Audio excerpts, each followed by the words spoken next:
Hello દોસ્તો, કેમ છો બધા? મજામાં? આઈ હોપ કે સારા જશો. તો આ છે national highway 8A Bhachau Samakhiyari ગાંધીધામવાળો, અને જોઈ શકો છો 3 લાઇન આવવાની, 3 લાઇન જવાની છે. અને વાત કરીએ આપણે તો હાઈવેની બાજુમાં જે બોર્ડર લગાવેલી છે ને બાજુમાં 4 ઘોડા છૂટા રાખેલ છે, તો રિસ્ક ઘણું વધી જાય છે ગાઈસ. તો આપણે છીએ સ્વપ્રેમી એટલે ખાસ આ નોંધ લઈ રહ્યા છીએ કે ભાઈ અશ્વને હાઈવે ઉપર જાય તો ઘણી મોટી પ્રમાણમાં ઈજા પહોંચી શકે છે.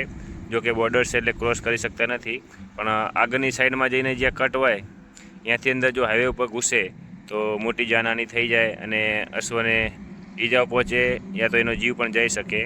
તો આવી નાની નાની બાબતોથી ખાસ ધ્યાન રાખવું ગાઈસ. જે પણ લોકો આ પ્રકારના ઘોડાઓ રાખતા હોય એ લોકોને ખાસ કહેવા માગું છું કે ગાઈસ આવી રીતના છૂટા ન રાખો, અને બને એમ કોઈ સારી એવી બાંધેલી કે પેક જગ્યામાં પૂરી રાખો, જેથી કરીને ત્યાં ઘાસ કે એવું કાંઈ ખાઈ શકે. અને તમે ઘોડાઓનું પુરવણ ન કરી શકતા હોય તો એને પરચેસ ન કરવો જોઈએ. Thank you so much.